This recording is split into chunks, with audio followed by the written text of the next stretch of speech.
Writing ಯಾವ ರೀತಿ ಮಾಡಬೇಕು ಅಂತ ಹಾಗೆ, ಮತ್ತೆ ಇನ್ನೊಂದು ಎಥಿಕ್ಸ್ ಯಾವ ರೀತಿ ಪ್ರಿಪೇರ್ ಆಗಬೇಕು. ಸೊ ಈ ರೀತಿ 2 ಪುಸ್ತಕಗಳನ್ನ ಬರೆದಿದ್ದಾರೆ. ಹಾಗೆ ಈ ಎಥಿಕ್ಸ್ ಬುಕ್ ಕನ್ನಡದಲ್ಲೂ ಕೂಡ ಇನ್ನೇನು ಅವೈಲಬಲ್ ಇದೆ, ಟ್ರಾನ್ಸ್ಲೇಷನ್ ಆಗ್ತಾ ಇದೆ. But basically this is about interaction. So ನಿಮ್ಗೆ ಯಾವ ರೀತಿ ಪ್ರಿಪರೇಷನ್ ಇರಬೇಕು ಅಂಡ್ ಅಪಾಯಿಂಟ್ಮೆಂಟ್ ಆದ್ಮೇಲೂ ಕೂಡ ಸೊ ಲೈಫ್ ಯಾವ ರೀತಿ ಇರುತ್ತೆ, so how the difficult situation ಅನ್ನ ಫೇಸ್ ಮಾಡಬೇಕು, ಸೊ ನೀವು ಯಾವ ರೀತಿ ಅದಕ್ಕೆ ತಯಾರಿರ್ಬೇಕು, ಸೊ ಆ ರೀತಿ ಒಂದು ಸೆಷನ್ ಅನ್ನು ನಾವು ಮಾಡ್ಕೋಬೇಕು ಅಂತ ಹೇಳಿ ರಿಕ್ವೆಸ್ಟ್ ಮಾಡ್ಕೊಂಡಿದ್ದಕ್ಕೆ ಸರ್ ಒಪ್ಕೊಂಡಿದ್ದಾರೆ. ಸೊ ನಿಮ್ ಜೊತೆ ಅವರು ಇಂಟರಾಕ್ಟಿವ್ ಆಗಿ ಒಂದು ಸೆಷನ್ ಅನ್ನ ಮಾಡ್ತಾರೆ. ಸೊ ಯು ಆಲ್ ಅದನ್ನ ಎಂಜಾಯ್ ಮಾಡ್ತೀರಾ ಅಂತ ಅನ್ಕೊಂಡಿದ್ದೀನಿ. ಥ್ಯಾಂಕ್ ಯು ಸರ್ಗೆ. ಓಕೆ ಅಲ್ಲ sir?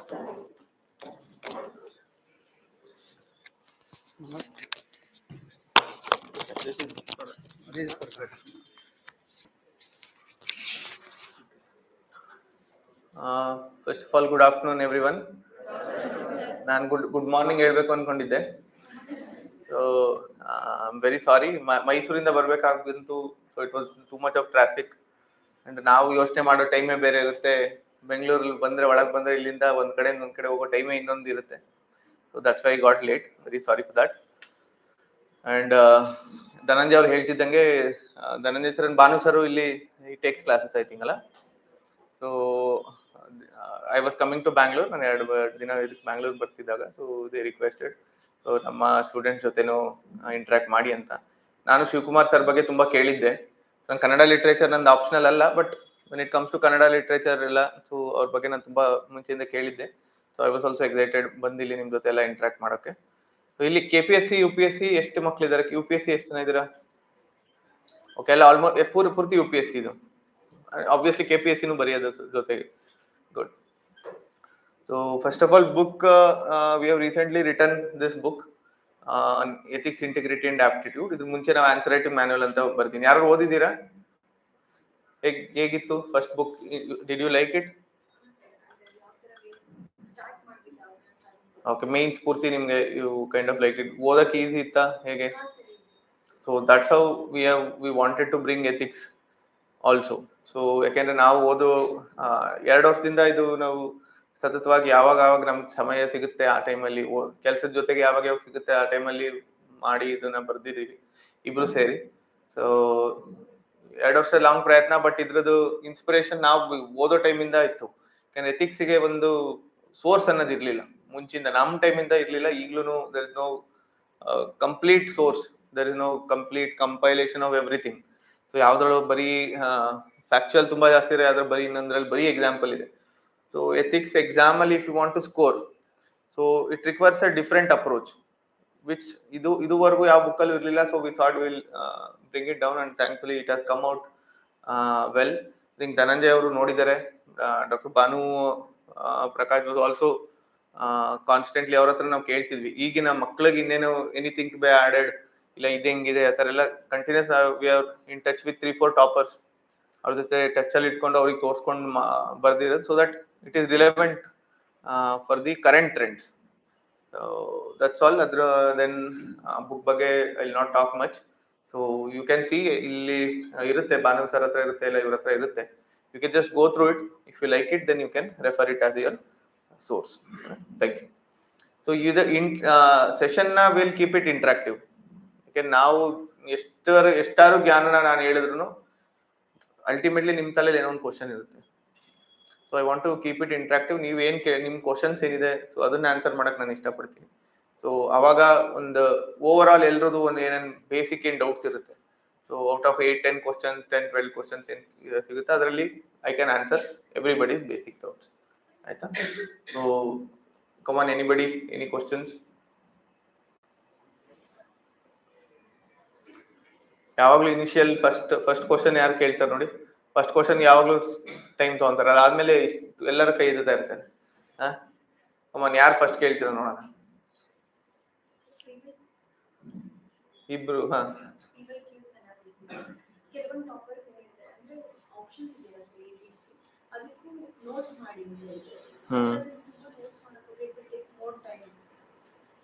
Okay. PYQs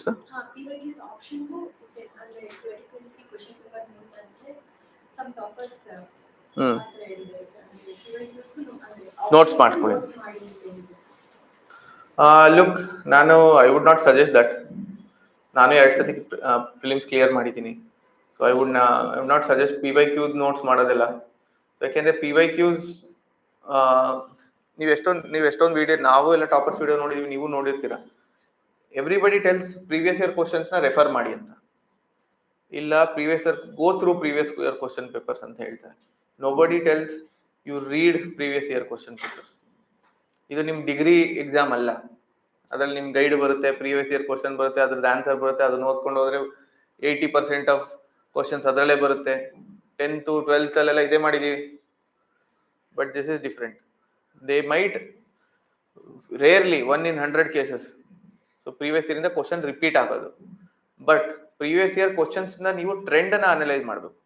UPSC question ಯಾವ ತರ ಫ್ರೇಮ್ ಮಾಡ್ತಾರೆ, ನೀಡ್ ನಾಟ್ ನೆಕ್ಸ್ಟ್ ಇಯರ್ ಅದೇ ತರ ಕ್ವಶನ್ ಫ್ರೇಮ್ ಮಾಡ್ದಲೇ ಇರ್ಬೋದು, ಬಟ್ ನಿಮ್ಗೊಂದು ಮೈಂಡ್ ಇಟ್ ವಿಲ್ ನೀವು ಒಂದ್ಸತಿ ಈಗ 2023 ಪ್ರೀವಿಯಸ್ ಇಯರ್ ಕ್ವಶನ್ ಪೇಪರ್ ನೋಡಿದಿರಿ ಅನ್ಕೊಳ್ಳಿ, ಈ ವರ್ಷದ. ಸೊ ಅದನ್ನ ನೀವು ಯಾವಾಗ್ಲೂ previous year question paper beginning ಅಲ್ಲಿ ಓದ್ಬಾರ್ದು. ಒಂದ್ಸತಿ ನೀವು ಫುಲ್ ಸಿಲೆಬಸ್ ಕಂಪ್ಲೀಟ್ ಮಾಡಿ, ಅದಾದ್ಮೇಲೆ you see previous year questions, then you will understand ಯಾವ ತರ ಕ್ವಶನ್ಸ್ ಕೇಳ್ತಿದ್ದಾರೆ, ಯಾಕೆ ಕೇಳ್ತಾ ಇದಾರೆ ಅಂತ. ಅದಾದ್ಮೇಲೆ ನೀವು ಯಾವಾಗ ರಿವಿಷನ್ ಮಾಡಕ್ ಹೋಗ್ತಿರಲ್ಲ, ಸೊ ಆಟೋಮೆಟಿಕಲಿ ನಿಮ್ ಮೈಂಡ್ ಅದನ್ನೇ ಪಿಕ್ ಅಂಡ್ ಚೂಸ್ ಮಾಡುತ್ತೆ.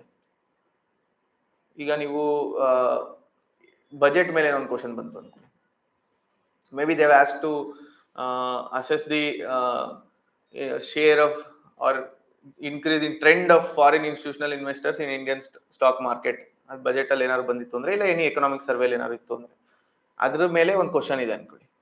You just go through it.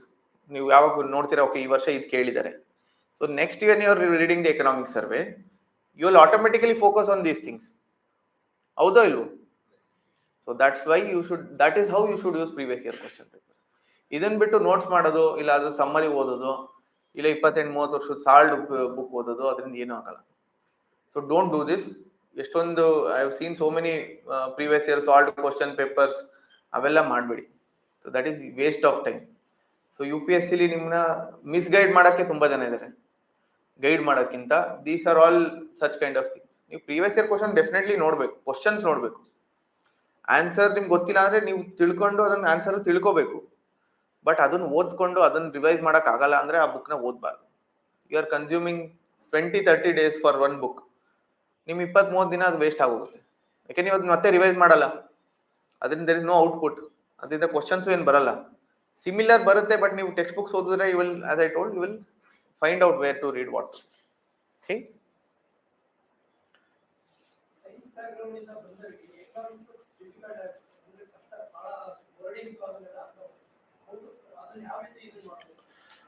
Look, ನಾನು science background, so I am also doctor. So when you start, you know nothing about economics or any other history. ಸ್ವಲ್ಪ ಏನೋ ಯಾವ ಸ್ಕೂಲಲ್ಲಿ ಓದಿರ್ತೀರ. So economics, political science ಬಗ್ಗೆ ಏನೂ idea ಇರಲ್ಲ. Political science easy, ಆಯ್ತು, ನೀವು ಓದಿದ್ರೆ ಅರ್ಥ ಆಗ್ತಾ ಹೋಗ್ತದೆ. Economics is concepts. For concepts, if you want to understand, ಎರಡು ತರ. ಒಂದು, ಯಾರು ನಿಮ್ಗೆ ಅದು ಎಕ್ಸ್ಪ್ಲೇನ್ ಮಾಡಬೇಕು, ಇಲ್ಲ ನೀವೇ ಓದಿ ತಿಳ್ಕೋಬೇಕು. ನಾನು I believed in second method. ಯಾಕೆ ನಾನು ಸ್ಕೂಲ್ ಮುಂಚಿಂದನೂ ನಾನೇ ಓನ್ ಸೆಲ್ಫ್ ಸ್ಟಡಿ ಮಾಡ್ಕೊಂಡೆ ನಾನು ಬಂದಿರೋದು. ಯಾಕೆ ನನಗೆ ಅದು ಸೂಟ್ ಆಗುತ್ತೆ. ಸೊ ನಾನು ವರ್ಕ್ ಬೇರೆ ಮಾಡ್ತಿದ್ದೆ, ಸೊ ನಾನು ಅದು but when you are sitting in classes, you should listen to classes. ಇಲ್ಲಿ they will explain the concepts, then you go back study again. So then if you have any doubt, you have your faculty, you ask them. So coaching ಅಲ್ಲಿ ಇರ್ಲಿಲ್ಲ ಅಂದ್ರೆ ನಾನು ಹೇಳ್ತಿದ್ದೆ, you see online videos, so many videos are there, free videos which will explain any concept very beautifully. ನೀವು first ಓದಕ್ಕೆ try ಮಾಡಬೇಕು textbooks ನ. If you don't understand something, you research about it, ಮತ್ತೆ ಓದಿ. ಅಂದ್ರೂ ಅರ್ಥ ಆಗ್ಲಿಲ್ಲ ಅಂದ್ರೆ ಯಾರು ಎಕ್ಸ್ಪ್ಲೇನ್ ಮಾಡಿರೋದು ನೋಡಿ. ಟೀಚರ್ ಕೆಲಸ ಅದೇನೆ, ಎಕ್ಸ್ಪ್ಲೇನ್ ಮಾಡೋದೇ ಅವ್ರ ಫ್ಯಾಕಲ್ಟಿ ಟೀಚರ್ ಕೆಲಸ. So that is where they are very good at. So this if you do, beginning ಅಲ್ಲಿ ನಿಮ್ಗೆ ಸ್ವಲ್ಪ ಕಷ್ಟ ಅನ್ಸುತ್ತೆ. Within 3-4 months you will be almost equal with everybody else. Economy was, ನನ್ಗೂ ಬಿಗಿನಿಂಗ್ ಅಲ್ಲಿ ಕಷ್ಟ ಅನಿಸ್ತಿತ್ತು. But by the first prelims I was writing, I was pretty sure that at least 8 or 9 out of 10 questions I will attend economics. ಯಾಕೆಂದ್ರೆ I put in that much of effort. Over ಆಗಿ ಏನು ಓಡೋದ್ ಬೇಕಾಗಿಲ್ಲ. If you start from basic, first NCERT start ಮಾಡಿ. NCERT basic, very basic. ನಿಮ್ mind once it catches ಅದಾದಮೇಲೆ ಇವ್ರು higher books ಓದಿದಾಗ then you will automatically will understand things.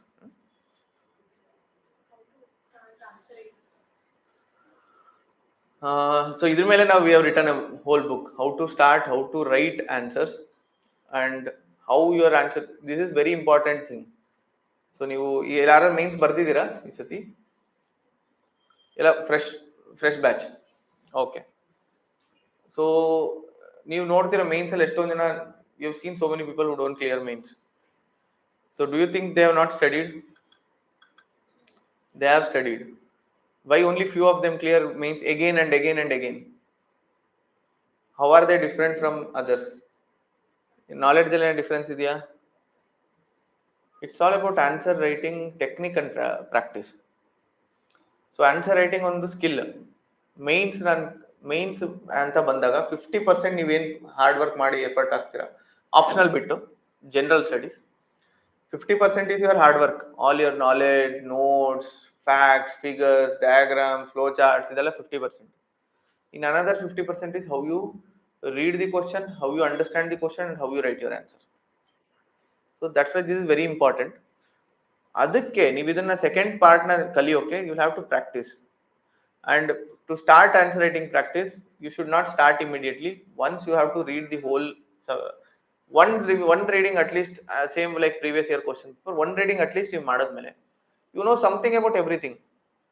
Even if you are writing worst answer, but you should start after one reading. You should start writing answer daily 2 3 minimum baribeku. If you can write 4, very good. Daily ಒಂದೊಂದು GS ಅಲ್ಲಿ ಒಂದೊಂದು paper ಒಂದೊಂದು question ಎತ್ಕೊಂಡು ಮಾಡಿ, GS 1 ಒಂದು 2 ಒಂದು 3 ಒಂದು 4 ಒಂದು.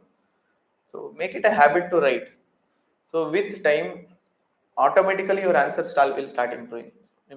Time limit ಕಮ್ಮಿ ತಗೊಂತೀರಾ, your mind will get trained to frame answers, or you might be coming up with new ways of writing answer, consolidating your ನಿಮ್ಮ ಆನ್ಸರ್ ಏನಿದೆ ಅದನ್ನ ಕಮ್ಮಿ ವರ್ಡ್ಸ್ ಅಲ್ಲಿ ಬರೆಯೋದು, ಅವೆಲ್ಲ it comes with practice. ಆಯ್ತಾ? So start after one reading, then you keep on practicing every single day. Fine?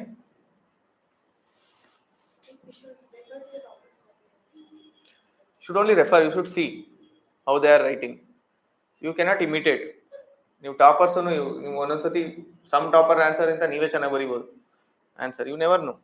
You just have to see how they are writing, how they are approaching the question. So ಅವ್ರು ಏನು ಆ ಕ್ವಶನ್ನ ನೀವು ಒಂದ್ಸತಿ ಬರೀರಿ, ಅವ್ರು ಬರ್ದಿರೋದನ್ನು ಓದಿ, how it is different ಅಂತ. ಅದೇ ಕ್ವಶನ್ ನೀವು ಫಸ್ಟ್ ಆನ್ಸರ್ ನೋಡ್ಬೇಡಿ, ಫಸ್ಟ್ ಕ್ವಶನ್ ನೋಡಿ, ನೀವು ಬರೀರಿ ಆನ್ಸರ್. ಆದ್ಮೇಲೆ ಟಾಪರ್ ಆನ್ಸರ್ ಯಾರು ಇದ್ರೆ ಅವ್ರದ್ದು ನೀವು ಕಂಪೇರ್ ಮಾಡಿ, ಎಲ್ಲಿ ನಿಮ್ದು ಅಲ್ಲಿಗಿಂತ ಲ್ಯಾಕಿಂಗ್ ಇದೆ ಅಂತ ಒಂದು ಐಡಿಯಾ ಬರುತ್ತೆ. Okay, I can improve upon this ಅಂತ, ದೆನ್ ಯು ಇಂಪ್ರೂವ್. ಕಂಪೇರ್ ಮಾಡೋದು ನೀವು not to feel under confident, ಆಯ್ತಾ? ಕಾನ್ಫಿಡೆನ್ಸ್ ಕಳ್ಕೊಳಕ್ಕಲ್ಲ, ಬಟ್ ನಿಮ್ಮನ್ನು ನೀವು ತಿದ್ಕೊಂಡು ಇನ್ನೂ ಒಂಚೂರು ಇಂಪ್ರೂವ್ ಮಾಡ್ಕೊಳಕ್ಕೆ. Next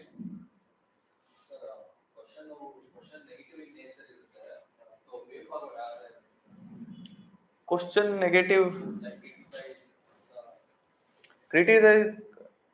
Criticize is not always negative. Criticize is not a negative word.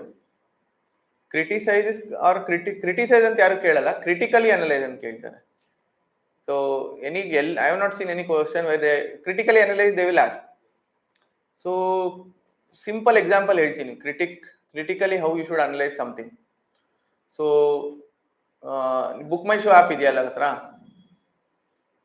So ಅದರಲ್ಲಿ ನೀವು ಮೂವೀಸ್ ಸೆಕ್ಷನ್ ಹೋಗ್ತೀರಾ, ಅದ್ರಲ್ಲಿ ಒಂದು ರಿವ್ಯೂ ರೇಟಿಂಗ್ಸ್ ಇರುತ್ತೆ, ಇನ್ನೊಂದು ಕ್ರಿಟಿಕ್ಸ್ ರಿವ್ಯೂ ಇರುತ್ತೆ. ಅದನ್ನ ಒಂದ್ಸತಿ ಹೋಗಿ ಓದಿ. ಅದನ್ನು ಬಗೀರ ಮೂವಿ ಬಂದಿದೆ, ಹೇಗಿದೆ? ಯಾರು ನೋಡಿದೀರಾ? ಅವ್ನು ನೋಡಿದ, ನಗ್ತಾ ಇದ್ದಾನೆ ಕಳ್ಳ. I heard it is a good movie, ಚೆನ್ನಾಗಿ ಒಳ್ಳೆ ಮೂವಿ ಅಂತ ನಾನು ಕೇಳ್ಪಟ್ಟಿದ್ದೀನಿ. ಇದು ಹೆಂಗ್ ಕೇಳಿದ್ದೀನಿ, ಇದು ಆಡಿಯನ್ಸ್ ಕೇಳಿದ್ದೀನಿ. ಬಟ್ ಕ್ರಿಟಿಕ್ಸ್ದು ಅಲ್ಲಿ ರಿವ್ಯೂ ಇರುತ್ತಲ್ಲ, ಅದು ನೋಡಿ ಓದಿ ಒಂದ್ಸತಿ. So they don't only praise the movie, they also bring out the negatives in the movie. They bring out the positive, they bring out the negatives. So critical analysis simply like this, but in a UPSC answer is different. So ಇಲ್ಲಿ ಒಂದು topic, ಒಂದು maybe policy, program, initiative, something or some kind of general subject ಮೇಲೆ you will be writing these kind of positive and negative points. You will analyse in holistically, ಇದರಲ್ಲಿ ಏನು ಕಮ್ಮಿ ಇದೆ, ಏನು ಇದರಲ್ಲಿ ಚೆನ್ನಾಗಿದೆ, ಆ ಕಮ್ಮಿ ಇರೋದ್ರಿಗೆ ಏನು ಮಾಡಬೇಕು, that is your way forward. ನೀನು ಯಾರಿಗಾರು ಈಗ if you are telling something negative about somebody, should also tell something positive about, or you should also give them a way how they should be correcting it, or else that is the difference between criticize and critically analyze, and way forward how you give it. ಆಯ್ತಾ? Simple ಆಗಿ ನಾನು ಹೇಳಿದೆ ಅಷ್ಟೇ, for you to understand.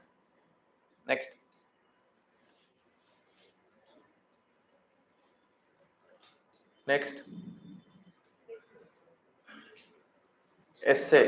So essay again is a tricky topic, just like ethics. GS 234, GS 123 is a static. This one ನಿಮ್ಗೆ books ಇದೆ, ನೀವು ಓದ್ತೀರಾ, question current affair ಮೇಲೆ ಬರುತ್ತೆ, you have the knowledge, you will write what is factual, you will bring it on your paper. Essay and ethics requires, or these two are such papers where UPSC wants you to think on your own and bring out your personality in the paper. So that is why these two papers have been framed. So essay again, it is introduction, body, conclusion, how to write, ಅದೆಲ್ಲರೂ ಗೊತ್ತು. So that you all know. ಹೇಗೆ start ಮಾಡಬೇಕು, there lot of ways of starting an essay, ಬಾಡಿಲಿ ಯಾವ ಥರ ಬರೀಬೇಕು, conclusion ಯಾವ ಥರ ಬರೀಬೇಕು, there lot of ways and lot of guidance also available online. But to simply answer how an essay should be, ನೀವು ಎಸ್ಸೆಲಿ ಏನು ಬರೀತೀರ, ಎರಡು ಥರ ಇರುತ್ತೆ, ಒಂದು ಫಿಲಾಸಫಿಕಲ್, ಇನ್ನೊಂದು factual.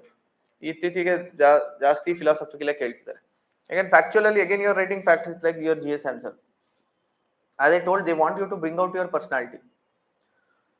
So essayly you should always ನಿಮ್ಗೆ again with a simple example if I should tell, ನೀವೊಂದು ಹಿಂದೂ ನ್ಯೂಸ್ ಪೇಪರ್ ಓದ್ತೀರಾ, ಹಿಂದೂ ನ್ಯೂಸ್ ಪೇಪರ್ ಎಡಿಟೋರಿಯಲ್ ಬರುತ್ತೆ, ಎನಿ ನ್ಯೂಸ್ ಪೇಪರ್ ಎಡಿಟೋರಿಯಲ್ ಇರುತ್ತೆ, ಬಟ್ ಹಿಂದೂ ಸ್ವಲ್ಪ they take up complex issues. somebody is writing that editorial, that is why it's called editorial. ಒಂದು topic ಮೇಲೆ, so they will explain, they will analyze it and explain it and come to a conclusion. That editorial is an essay. Editorial is nothing but an essay, and you should read an editorial like an essay only. ನೀವು ಯಾವ್ದಾದ್ರು ಒಂದು ಒಳ್ಳೆ editorial ಎತ್ಕೊಳ್ಳಿ, ನಿಮಗೆ ಯಾವ್ದು ಇಷ್ಟ ಆಗುತ್ತೆ ಅದು. So ಅದರಲ್ಲಿ ನೀವು ಯು ಜಸ್ಟ್ ಅಬ್ಸರ್ವ್, ಇಂಟ್ರಡಕ್ಷನ್ ಅವ್ರು ಹೇಗೆ ಮಾಡಿದ್ದಾರೆ, ಬಾಡಿನ ಹೇಗೆ ಫ್ರೇಮ್ ಮಾಡಿದ್ದಾರೆ, ಫ್ಯಾಕ್ಚುಯಲ್ ಪಾಯಿಂಟ್ಸ್ನ ಹೇಗೆ ಯೂಸ್ ಮಾಡಿದ್ದಾರೆ, whatever the knowledge with they have, how they have used in between, and ಎಂಡಲ್ಲಿ how they have concluded. An essay editorial where you, ನಿಮಗೆ ಯಾವ್ದು ಇಷ್ಟ ಆಗುತ್ತೆ ಅಂದರೆ, ನೀವು ಯಾವ್ದು ಅವ್ರು ಏನು ದಿ ರೈಟರ್ ಏನು ಎಕ್ಸ್ಪ್ಲೇನ್ ಮಾಡ್ತೀರಾ ಅದು ನೀವು ಕನ್ವಿನ್ಸ್ ಆಗೋದು ಆದರೆ ಅದು ನಿಮ್ಗೆ ಇಷ್ಟ ಆಗಿದೆ editorial. You have been convinced what they are telling. You can have multiple view points about particular philosophical any essay ಮೇಲೆ. ನಿಮ್ದೊಂದು ವ್ಯೂ ಪಾಯಿಂಟ್ ಇರುತ್ತೆ, ಇವ್ರದೊಂದು ಇರುತ್ತೆ, ಅವ್ರದ್ದೊಂದು ಇರುತ್ತೆ. But how well you explain it, and ನಿಮ್ಮ ಏನು ರೀಡರ್ ಏನಿದ್ದಾರೆ ಅವ್ರಿಗೆ ನೀವು ಹೇಗೆ ಅವ್ರನ್ನ ಅದನ್ನ ಅರ್ಥ ಮಾಡಿಸಿ ನೀವು ಅದನ್ನ ಅಕ್ಸೆಪ್ಟ್ ಮಾಡೋ ಥರ ಮಾಡ್ತೀರಾ. So that is how your essay should. And best essays are your editorials, not your toppers essays, not model essays. ಓದಲೇಬೇಡಿ, ವರ್ಸ್ಟ್ ಇರುತ್ತೆ model. So many model essays they give, those are the worst essays I have read. Your editorials are the real essays. ನಿಮ್ಗೆ ಯಾವ್ದ್ರಲ್ಲಿ ನೀವು convince ಆಗ್ತೀರಾ, ಹೌದಪ್ಪ ಇದು ಸರಿ ಇವ್ರು ಹೇಳ್ತಾ ಇರೋದು ಅಂತ, that is the most beautiful essay. ನಿಮ್ಮ ಎಸ್ಸೆನೂ ಅದೇ ಥರ ಇರಬೇಕು. You should convince the reader what you are trying to tell.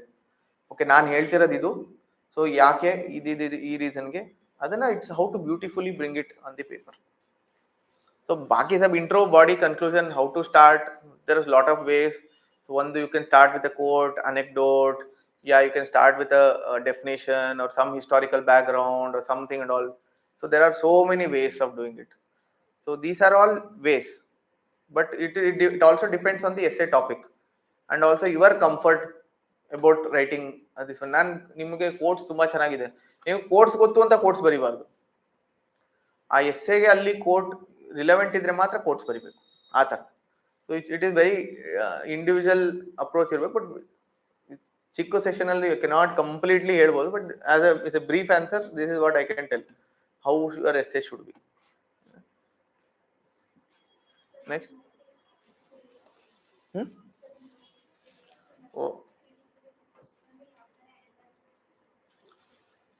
Work experience so for so good. So ಚೆನ್ನಾಗೇ ಇದೆ. I'm enjoying my work.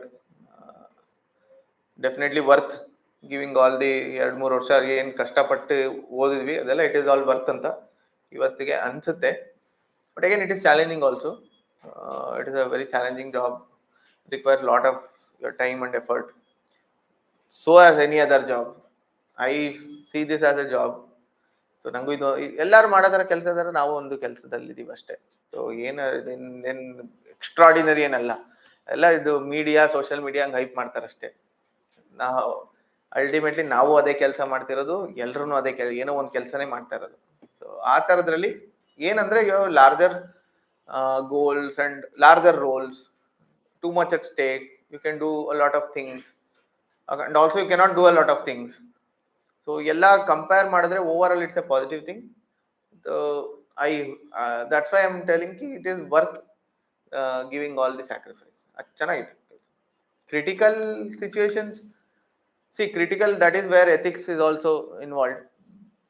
And most of the times when you are following the law, ನೀವು ಯಾವಾಗ ನೀವು ಏನು rules regulation ಲಾಸ್ನ ನೀವು ಯಾವಾಗ follow ಮಾಡ್ತಾ ಇರ್ತೀರಾ most of the time, then you can manage things accordingly. So when you go out of the way, then only the difficulties will start. ಆ ಥರ ನೋಡಿದ್ರೆ it is you can handle situations, just that you will have to be patient. ನಿಮ್ಗೆ ಏನು ಆ ಸಿಚುವೇಶನಲ್ಲಿ ಯಾರು ಇರ್ತಾರೆ, ಏನು ಅವ್ರು ಹೇಳ್ತಾ ಇದ್ದಾರೆ ಅವ್ರು ಕೇಳಿಸ್ಕೋಬೇಕು. ಫಸ್ಟ್ ಜನ ನಿಮ್ಮ ಹತ್ರ ಬರೋದು ಯಾರು ಬರ್ತಾರಲ್ಲ ಅವ್ರು ಏನು ಹೇಳ್ತಾ ಇದಾರೆ, ಅವ್ರದ್ದೇನು ಕಷ್ಟಗಳಿದಾವೆ, ಇಲ್ಲ ಏನು ಅವ್ರದ್ದೇನು ನಿಮ್ಮ ಕೈಲಿ ಅದು ಕೆಲಸ 100% ಆಗಲ್ಲ ಅನ್ಕೊಳ್ಳಿ, ಅಂದ್ರೂ ಕೇಳಿಸ್ಕೋಬೇಕು. ದಿಸ್ ಇಸ್ ವಾಟ್ ನನಗೆ ಯಾರು ನಮ್ಮ ಸೀನಿಯರ್ಸ್ ಎಲ್ಲ ಹೇಳ್ಕೊಟ್ಟಿರೋದು ಇದು. ಸೊ ಆ time most of the issues ಅಲ್ಲೇ ಸಾಲ್ವ್ ಆಗುತ್ತೆ.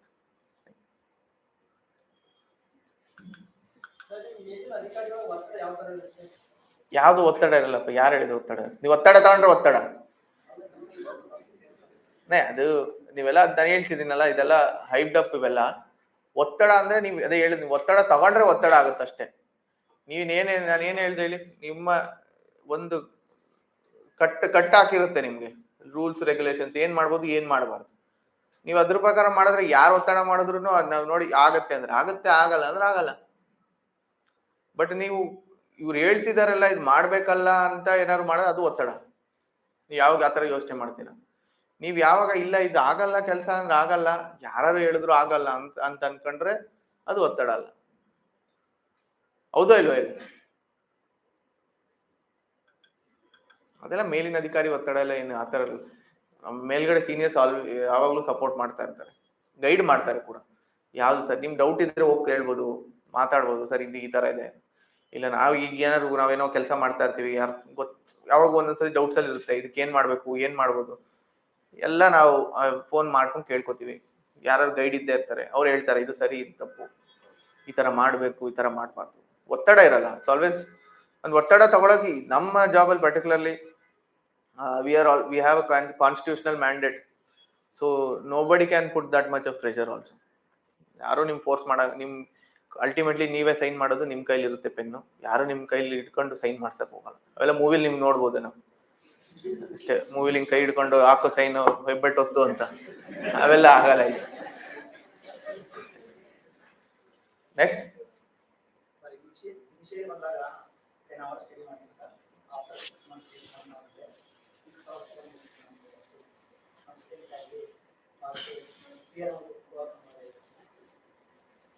so consistency, that is where this exam is different from others.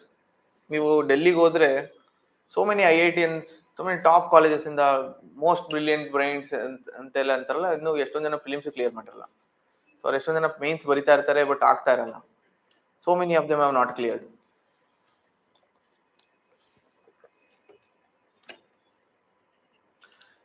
Is it because that they are not capable? Allah. It is because they are not consistent with their preparation. ನೀವು ಇದರಲ್ಲಿ consistency, hard work are the most important thing which you should understand. ನಿಮ್ fear ಮೇಲೆ ಕ್ವಶನ್ಗೂ ಇದೇ answer. ಈ preparation ಅಲ್ಲಿ ಯಾರು who is brave enough to take the risk and also the pain of hard work and keeping yourself motivated ಯಾವಾಗಲೂ. ಇದು ತುಂಬಾ ಲಾಂಗ್ ಲೆಂದಿ ಇದು ಎಕ್ಸಾಮ್. ಈಗ ನನ್ನ ಕ್ಲೋಸ್ ಫ್ರೆಂಡೇ ರಾಹುಲ್ ಸಂಕ್ನೂರ್, ನೀವೆಲ್ಲ ಗೊತ್ತಿರ್ಬೋದು. ಅವರು ಐ ಥಿಂಕ್ 5ನೇ ಅಟೆಂಪ್ಟ್ ಅಲ್ಲಿ ಏನೋ cleared, if I am not wrong. First 4 attempt is given ಇಂಟರ್ವ್ಯೂವರೆಗೂ ಹೋಗಿ ಅಲ್ಲಿ ತನಕ ಕ್ಲಿಯರ್ ಆಗಿ ಪ್ರತಿ ಅಟೆಂಪ್ಟ್ ಅಲ್ಲೂ ಅಷ್ಟೇ ಎಫರ್ಟ್ ಹಾಕಿದ್ದಾರೆ. 5ನೇ ಅಟೆಂಪ್ಟ್ ಅಲ್ಲಿ he change this strategy mains ಅಲ್ಲೆಲ್ಲ. So he worked a lot, that's why he cleared with a very good rank. So there is only with consistency you can, consistency ಇದ್ರೆ ನೀವು pass ಆಗ್ಬಿಡ್ತೀರಾ ಅಂತಲ್ಲ, consistency ಇದ್ರೆ you are always in will be in the right track. So ಅದನ್ನ ಹೇಗ್ ಮಾಡೋದು, 10 ಗಂಟೆಯಿಂದ 6 ಗಂಟೆ ಆಗೋಗುತ್ತೆ ಇಲ್ಲ ರೆಡ್ಯೂಸ್ ಅಂದ್ರೆ ಅದು ನಿಮ್ಮ ಇಂಡಿವಿಜುವಲ್ ಮಿಸ್ಟೇಕ್ ಅದು. So there is no ways to tell you how to improve your consistency or how to keep yourself consistent. ಇವೆಲ್ಲ ಏನ್ ನೀವು ವಿಡಿಯೋಸ್ ಎಲ್ಲ ನೋಡ್ತಿರಲ್ಲ, so those tricks and tips will not work unless you train your mind to sit down and study. ಇದು ನಿಮ್ಮ control ಇರುತ್ತೆ ಅಷ್ಟೇ, ನಿಮ್ಮ ತಲೆ ನಿಮ್ಮ ಕಂಟ್ರೋಲ್ ಅಲ್ಲಿ ಇರುತ್ತೆ ಅಷ್ಟೇ. ಬೇರೆ ಏನೆಲ್ಲ ಟ್ರಿಕ್ಸ್ ಎಲ್ಲ ಅವೆಲ್ಲ ವರ್ಕ್ ಆಗಲ್ಲ. ಅವೆಲ್ಲ ಸುಮ್ಮನೆ ನೋಡಕ್ಕೆ ತಿಳ್ಕೊಳಕ್ಕೆ ಇಷ್ಟ ಆದ್ಮೇಲೆ ನಿಮ್ಗೆ ಇಷ್ಟ ಆಗುತ್ತೆ ಅಷ್ಟೇ, ಬಟ್ ವರ್ಕ್ ಆಗಲ್ಲ ರಿಯಲ್ ಲೈಫಲ್ಲಿ. ನೀವು ಯು ಶುಡ್ ಕಂಟ್ರೋಲ್ ದಿಸ್. ಕೂತ್ಕೋಬೇಕು 4ರಿಂದ 6 ಗಂಟೆ ನಾನು ಕೂತ್ಕೊಂಡು ಓದ್ತೀನಿ ಅಂದ್ರೆ ಕೂತ್ಕೊಂಡು ಓದ್ತೀನಿ ಅಷ್ಟೇ. ಮೊಬೈಲ್ ಸ್ವಿಚ್ ಆಫ್ ಮಾಡಿ ಮೊಬೈಲ್ ಸ್ವಿಚ್ ಆಫ್ ಮಾಡ್ತೀನಿ. ಏನೇ ಬರಲಿ ಏನೇ ಆಗಲಿ you should do that only you can do. So that is your personal ಇದು, ನೀವೇ only you can improve that. When comes to fear, ಸಿ ನಾನು ಎಲ್ಲರಿಗೂ ಹೇಳೋದಿಷ್ಟೇ, ಈ exam this is not end in itself. This is only a means to a some end ಅಷ್ಟೇ. ಇದೇ ಕೊನೆ ಅಲ್ಲ. ಸೊ ಇದ್ರ ರಿಸಲ್ಟ್ ಬಗ್ಗೆ ಯಾವತ್ತೂ ಯೋಚನೆ ಮಾಡೋದು, ಅವಾಗಲೇ ನೀವು ಹೆದರ್ತೀರ. ನೀವು ಯಾವತ್ತಿನ ದಿನ ರಿಸಲ್ಟ್ ಬಗ್ಗೆ, ಈಗ ಪ್ರಿಲಿಮ್ಸ್ ಓದ್ತಾ ಇದ್ರೆ ಈ ಪ್ರಿಲಿಮ್ಸ್ ಆಗ್ಲಿಲ್ಲ ಅಂದ್ರೆ ಏನಪ್ಪಾ, ಮೈನ್ಸ್ ಅಲ್ಲಿ ಇದ್ರಲ್ಲಿ ಈಗ SL ಕಮ್ಮಿ ಬಂದ್ರೆ ಏನಪ್ಪಾ, SL ನಾನು ಚೆನ್ನಾಗಿ ಬರ್ತಿಲ್ವಲ್ಲ, ಅದಾಗ್ಲಿ ಇದರಿಂದ ನನ್ ಮಾರ್ಕ್ಸ್ ಅಫೆಕ್ಟ್ ಆದ್ರೆ ಹೆಂಗಪ್ಪ, ಇಂಟರ್ವ್ಯೂಲ್ ನಾನು ಈ ತರ ಆನ್ಸರ್ ಮಾಡ್ಲಿಲ್ಲ ಅಂದ್ರೆ ಮತ್ತೆ ಇಂಟರ್ವ್ಯೂಲ್ ಕಮ್ಮಿ ಮಾರ್ಕ್ಸ್ ಬಂದ್ರೆ ಹೆಂಗಪ್ಪ ಅಂತ ಯೋಚನೆ ಮಾಡ್ತಿಲ್ಲ, ಅವಾಗ ಹೆದರ್ಕೊಳ್ಳೋದು. ಅದನ್ನ ನಿಲ್ಸಿ first. Don't worry about the results. ಒಂದು ಮೇನ್ ಗೋಲ್ ಏನಿರ್ಬೇಕು, you should put in as much effort and hard work. ನಿಮ್ ಕಡೆಯಿಂದ ಹಾನೆಸ್ಟ್ ಆಗಿ ನೀವು ವರ್ಕ್ ಮಾಡಬೇಕು. And also you should always try to improve. Even if you are getting 180 score in prelims, you should try to improve and target at 200, which will never happen. Just I'm telling. ನೀವು prelims ಅಲ್ಲಿ 100, 120 ಬರ್ತಾ ಇದೆ ಅನ್ಕೊಳ್ಳಿ, still you should try to improve yourself for another 5-10 marks. So if you are in that process, then automatically then you will sail through.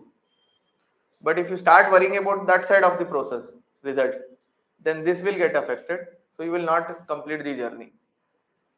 So when you stop thinking about results, ಹೆದರಿಕೆ ಹಂಗೆ automatic. ಅಂದ್ರೆ ಇಲ್ಲಿ ಸುತ್ತಮುತ್ತ ಜನ ನೋಡಿ, ಊರೆಲ್ಲ ಏನು ಇಲ್ಲೆಲ್ಲ ಕುತ್ಕೊಂಡೆಲ್ಲ ಕಾಫಿ ಟೀ ಕುಡ್ಕೊಂಡು ಓದ್ತಾ ಇದಾರೆ, ಬಾತ್ರೂಮ್ಗೂ ತಗೊಂಡೋಗ್ಬಿಡ್ತಾರೆ ನ್ಯೂಸ್ ಪೇಪರು, ಆ ಥರ ಎಲ್ಲ ನೋಡಿ ಹೆದರ್ಕೋಬಾರ್ದು. ಅವೆಲ್ಲ ಡ್ರಾಮಾ. ಕರೆಕ್ಟಾಗಿ ಓದೋರು ಅವ್ರ ಪಾಡಿ ಅವ್ರು ಕುತ್ಕೊಂಡು ಓದ್ತಾರೆ, ಎಲ್ಲೂ ತೋರ್ಸ್ಕೊಳ್ಳೋದ ಆಯ್ತಾ. ಇದೆಲ್ಲ ಏನ ಇಲ್ಲಿ ನೀವು ವಿಜಯನಗರ, ORN ಇವೆಲ್ಲ ದೊಡ್ಡ ಸ್ಕ್ಯಾಮ್. ಸ್ಟೂಡೆಂಟ್ಸ್ ಸುಮ್ಮನೆ ತೋರ್ಸ್ಕೊಳ್ಳೋದಷ್ಟೇ ನಾನು ಓದ್ತಾ ಇದ್ದೀನಿ ಅಂತ. ನನ್ನ ಕ್ಲೋಸ್ ಫ್ರೆಂಡ್ ಒಬ್ಬ ಇದ್ದ, ಅವ್ನು ಯಾವಾಗ್ಲೂ ಬುಕ್ ಇಟ್ಕೊಂಡ್ಬೋದು. UPSC ಓದಿದ್ದ ಅವನು ಇಲ್ಲೇ ಬಂದು ಫುಲ್ ಒಂದೊಂದು ಗೋಡೆ ಪೂರ್ತಿ ಸಿಲೆಬಸ್ನ ಬರ್ದು ನೋಟ್ಸ್ ಎಲ್ಲ ಬರ್ದು ಹಾಕೊಂಡಿದ್ದ. ಯಾಕೆ ಹೆಂಗ್ ಹಾಕೊಂಡಿದ್ಯಾ ಅಂದ್ರೆ ರಿವೈಸ್ ಮಾಡಕ್ಕೆ ಮಗ ಅಂತ. ಹೌದಾ ಅಂದ್ರೆ lighter note. Is very close friend of mine. So we are like best friends. But ಅವನು ಒಂದು ವರ್ಷ ಬಿಟ್ಟು ಹೋದ ಅವನು. ಮತ್ತೆ ಈಸ್ ಆಲ್ಸೋ ಡಾಕ್ಟರ್.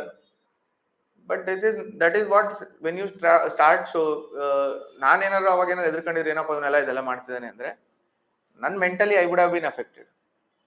ನನ್ನ ಪ್ರಿಪ್ರೇಷನ್ನೇ ಬೇರೆ, ಬೇರೆಯವ್ರ ಪ್ರಿಪ್ರೇಷನ್ನೇ ಬೇರೆ.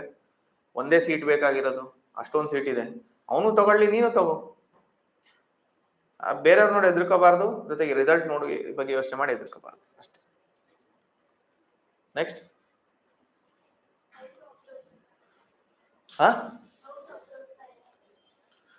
current affairs. Newspaper, there is no alternative. Daily newspaper reading. It's only few are there who only read current affairs manuals and they will clear this exam. But newspaper ಅಂತೂ ಓದಲೇಬೇಕು ಪ್ರತಿದಿನ. If you are writing UPSC in English ಓದಿ, ಕನ್ನಡ ಆದರೆ ಕನ್ನಡ ಓದಿ. But Kannada ಆದರೆ English ಓದಿದ್ರೆ better. ಯಾಕಂದ್ರೆ they will cover in a holistic manner. ಎಲ್ಲ news cover ಆಗುತ್ತೆ. ಕನ್ನಡ ನ್ಯೂಸ್ ಪೇಪರ್ ಅಲ್ಲಿ ಸ್ವಲ್ಪ ನ್ಯಾಷನಲ್. ಯಾರು ಕೇಳಿದ ಕ್ವಶನ್ ಅಲ್ಲಿ? ಸೊ ಕನ್ನಡಕ್ಕಿಂತ ಇಂಗ್ಲೀಷ್ ನ್ಯೂಸ್ ಪೇಪರ್ ಡೈಲಿ ಓದಿ. ನಂದು ಹೇಳ್ತೀನಿ ಸ್ಟ್ರಾಟಜಿ. ಸೊ ಹೇಗೆ ಅಂತ, ಸೊ ನಾನು I use to read newspaper in the first half of daily. ನಾನು ನ್ಯೂಸ್ ಪೇಪರ್ ಯಾವಾಗಾದ್ರು ಟೈಮ್ ಸಿಗ್ತಾ ಓದ್ ಮುಗಿಸ್ತಾ ಇದ್ದೆ. ರಾತ್ರಿ ಅದು ಸಮ್ಮರಿ ಓದ್ತಾ ಇದ್ದೆ. ಎಷ್ಟೊಂದು ಇನ್ಸ್ಟಿಟ್ಯೂಟ್ಸ್ ಬಿಡ್ತಾರೆ, PIB ಬರುತ್ತೆ, ಅದೆಲ್ಲ ಸಮ್ಮರಿ ಬಗ್ಗೆ ಓದ್ತಾ ಇದ್ದೆ. ದೆನ್ ಮಂತ್ಲಿ ಕರೆಂಟ್ ಅಫೇರ್ಸ್ ಓದ್ತಾ ಇದ್ದೆ ಪ್ರತಿ ತಿಂಗಳು. ದೆನ್ ಕಂಪೈಲೇಷನ್ 365 ಡೇಸ್ ಕಂಪೈಲೇಷನ್ ಬರುತ್ತಲ್ಲ ಪ್ರಿಲಿಮ್ಸ್ ಮುಂಚೆ, ಅದನ್ನ 2-3 ಸತಿ ರಿವೈಸ್ ಮಾಡ್ತಿದ್ದೆ before going to prelims. So ಒಂದು ನ್ಯೂಸ್ ನಾನು 5-6 ಸತಿ ಆಲ್ರೆಡಿ ಐ ರೆಡ್. ಸೊ ಏನೇ ಅದ್ರ ಮೇಲೆ ಕ್ವಶನ್ ಬಂದ್ರೆ ನನ್ನ ಹತ್ರ ಅಷ್ಟು ನಾಲೆಡ್ಜ್ ಇರ್ತಿತ್ತು, ಐ ಕ್ಯಾನ್ ಆನ್ಸರ್ ದಟ್ ಅಂತ. ಸೊ ಕರೆಂಟ್ ಅಫೇರ್ಸ್ ನಾನು ಈ ತರ ಟ್ಯಾಕಲ್ ಮಾಡಿದ್ದೆ and it help me also. Most of the times current affairs ನಂದು I use to score in a good, not highest but good to very good ಇದರಲ್ಲಿ score range ಅಲ್ಲಿ ನಾನು ಮಾಡ್ತಿದ್ದೆ. This work for. Next last 2 questions. I am a very wrong person to answer this question. ಯಾಕಂದ್ರೆ ನಾನು CSAT prepare ಆಗಿಲ್ಲ. ನಮ್ಮ ಟೈಮಲ್ಲಿ CSAT easy ಇರ್ತಿತ್ತು. And I come from a science background and thankfully ನಾನು ಸ್ವಲ್ಪ ಆಪ್ಟಿಟ್ಯೂಡ್ ಎಲ್ಲ ಐ ಶು ಸ್ಕೋರ್ ವೆಲ್. ಸೊ ನಾನು GS1 ಪೇಪರ್ ಆಗುತ್ತಲ್ಲ ಪ್ರಿಲಿಮ್ಸ್, ಅದಾದ್ಮೇಲೆ ಹೋಗ್ಬಿಟ್ಟು ಒಂದಿಷ್ಟು ಫಾರ್ಮುಲಾ ಆನ್ಸರ್ ಬರೀತಾರೆ ನಾವು CSAT ಕೂರ್ತಿದ್ವಿ. But now that is not the case. Don't ignore CSAT. Don't ignore CSAT because most of the people you train your mind, and illi the mind should run in a set manner. Adakke that can only be done with test series and practice. So ಒಂದು ಇಲ್ಲ, ನಾವು ಮುಂಚೆ ಒಂದು CSAT ಗೆ ಒಂದು ವರ್ಷದ ಯಾವುದೋ ಹಳೆ ಪೇಪರ್ ಒಂದ್ಸರಿ ನೋಡ್ಕೊಂಡು ಯಾವ ತರ ಬರುತ್ತೆ ಅಂತ ನೋಡ್ಕೊಂಡು ಹೋಗ್ತಿದ್ವಿ. But that used to give us a lot of push from doing nothing to just looking at solving one paper. There was a lot of improvement in solving the questions because mind was being trained. So ಇದಕ್ಕೆ ಯಾವ ತರ ಯೋಚನೆ ಮಾಡಬೇಕು, comprehension ಯಾವ ತರ ಓದಬೇಕು, ಇದರಲ್ಲಿ ನಾವು ಎಲ್ಲೆಲ್ಲಿ ಕ್ಯಾಚ್ ಮಾಡಬೇಕು, your mind was getting trained. So practice is one thing which I would always suggest. Pick up a very good test series and also pick up a question bank type CSAT and you start solving it. And take guidance from the faculty. They will help you in finding out. Idrali tricks and tips will work. CSAT ಅಲ್ಲಿ there are certain tricks where you can finally come down to answer. ಅವೆಲ್ಲ ನೀವು ಕಲ್ತ್ಕೊಂಡು you can do it. Last question. Working profile, first of all ನೀವು work ಮಾಡ್ತಿದ್ದೀರಾ ಎಲ್ಲಿ? Del ಅಲ್ಲ, as an engineer,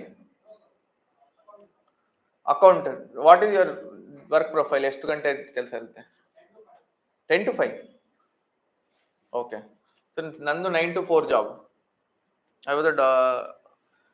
I would say ಯಾರು work ಮಾಡಿ prepare ಮಾಡಬೇಕು ಅಂತ ಯೋಚನೆ ಮಾಡ್ತಿದ್ರೆ, you should choose your job. First thing is to choose your job, second thing is to manage. I would say you only should choose a job to sustain. ನಿಮ್ದು ಏನು ದಿನಚರಿ, ಅದೇನು ಖರ್ಚು ವೆಚ್ಚಗಳು, ಒಂದು ಸಾಮಾನ್ಯ ಜೀವನವನ್ನು ಹೆಂಗೆ ನೀವು ಸಾಗಿಸೋಕೆ ಎಷ್ಟು ಬೇಕು ಅಷ್ಟು ಖರ್ಚು ವೆಚ್ಚಗಳ ಎಷ್ಟು ಬೇಕು ಅಷ್ಟು ಬರುವಂತ ಕೆಲಸ ಇದ್ರೂ ಸಾಕು. ಯಾಕೆಂದ್ರೆ ನಿಮ್ goal is not to earn money, goal is to sustain yourself economically, ಒಂದು ಸ್ಟೆಬಿಲಿಟಿ ಇರಲಿ ಅಂತಷ್ಟೆ.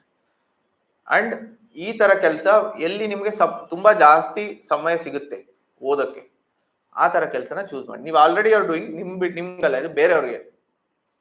But once you are already in a job, so how will you maintain the time limit? So I would say that whenever you get, if you are a working professional, even if you get 5 minutes, you should sit down and read, because time is at stake for you. ತುಂಬಾ ಕಮ್ಮಿ time ಇರೋದ್ರಿಂದ ನಾನೇನ್ ಮಾಡ್ತಿದ್ದೆ, ನ್ಯೂಸ್ ಪೇಪರ್ನ ನಾನು work timing ಅಲ್ಲಿ newspaper ಮುಗಿಸ್ತಿದ್ದೆ. ಬಿಕಾಸ್ ನ್ಯೂಸ್ ಪೇಪರ್ ಅಲ್ಲಿ every single article is different, it is not connected. So ನೀವೊಂದು ಒಂದು ಕೂತ್ಕೊಂಡು ಕಂಟಿನ್ಯೂಸ್ ಆಗಿ ಓದುವಂತ ನೆಸೆಸಿಟಿ ಇಲ್ಲ ನ್ಯೂಸ್ ಪೇಪರ್ ಅಲ್ಲಿ. ನಾನು ವರ್ಕ್ ಟೈಮಿಂಗ್ಸ್ ಅಲ್ಲಿ ನಾನು ಎಲ್ಲೋ ಕೂತ್ಕೊಂಡಿದ್ದೆ, ಇಲ್ಲ ಟೀಚಿಂಗ್ ಮಾಡ್ತಾ ಇದ್ದೆ, ಮಧ್ಯದಲ್ಲಿ ಸ್ಟೂಡೆಂಟ್ಸ್ ಎಲ್ಲ if they are doing their own job, if I am sitting for 10-15 minutes ಒಂದು ಆರ್ಟಿಕಲ್ ಓದ್ಬಿಡು, ಒಂದು ದೊಡ್ಡ ಆರ್ಟಿಕಲ್. ಆ ತರ ಮಾಡಿ ನಾನು ನ್ಯೂಸ್ ಪೇಪರ್ನ ವರ್ಕ್ ಟೈಮಲ್ಲಿ ಮುಗಿಸ್ಕೋತಾ ಇದ್ದೆ. You can do that also. And but ಅದೇ ಹೇಳಿದ, keep a minimum time frame. 5-10 minutes ನಂಗೆ ಗ್ಯಾಪ್ ಸಿಕ್ತು ಅಂದ್ರೆ ನಾನು ಏನಾದ್ರು ಓದ್ತೀನಿ ಅಂತ, ಆ ತರ ಮಾಡ್ಕೊಂಡು ವರ್ಕ್ ಟೈಮಲ್ಲಿ ಮಾಡಿ. ಬಾಕಿ ಟೈಮಲ್ಲಿ at least minimum 6 hours if you can put in, then you can easily clear this. if I have done with working, you can also do it. And I didn't take coaching also. Nandella complete self preparation with working. So if I have done, ನೀವು ಮಾಡಬಹುದು. ಹೇಳಿದ್ನಲ್ಲ, these are the strategy. You have to be very consistent. You have to be motivated. And this economic stability will keep you stress free also. ನೀವೇನು ನಿಮ್ಗೆ ಅನ್ಸ್ಬೋದು ನಂಗೆ work ಮಾಡ್ತೀನಿ ನಂಗೆ ಕಷ್ಟ ಆಗುತ್ತೆ ಅಂತ, but actually there are advantages also. When you are economically stable, your mind is very free from all the insecurities of this exam. So that is the biggest advantage of working professional. So you should use that and put in as much as effort you can. Right? So with this, thank you all. So it was great interacting with you, and thank you Akka Academy for giving me this opportunity, and Dhananjay Shivkumar sir ivattu illa, so whenever next time then I will thank, and also Dr. Banu Prakash for making me come here and take this session. So ನಮ್ಮ ಹುಡುಗರ ಜೊತೆ ನಮ್ಮ ಕನ್ನಡದ ಹುಡುಗರ ಜೊತೆ ಮಾತಾಡಕ್ಕೆ ನಮಗೂ ತುಂಬ ಖುಷಿ ಆಗುತ್ತೆ.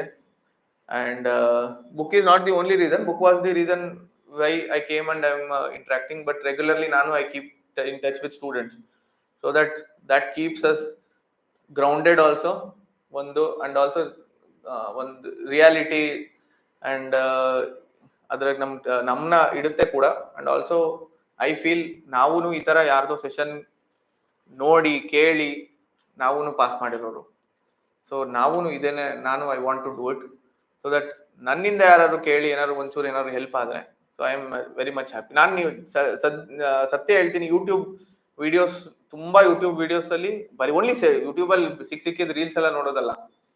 ಸೊ ಈಗ ನಮ್ದು ಸಿಕ್ದವರೆಲ್ಲ ರೀಲ್ಸ್ ಹಾಕ್ತಾರೆ, ಅವನ್ನೆಲ್ಲ ನೋಡ್ಕೊಂಡು ಕೂತ್ಕೋಬೇಡಿ. ನಮ್ದೇನೋ ಸೆಷನ್ ಎಲ್ಲರೂ ಒಂದು where if we have taken a session ಅಲ್ಲಿ ಏನಾದ್ರು ಹೇಳಿದ್ರೆ ಸ್ಟ್ರಾಟಜಿ ಟಿಪ್ಸ್ ಎಲ್ಲ ಅದನ್ನ you watch. That is what I use to do.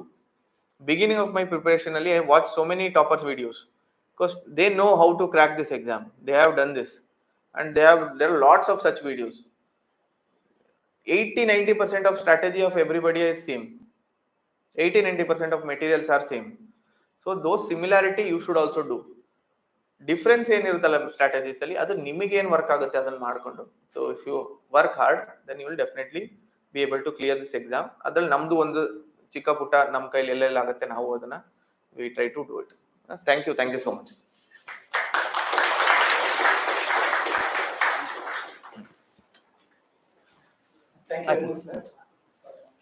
Of ಮಾಡ್ಬಿಡಿ.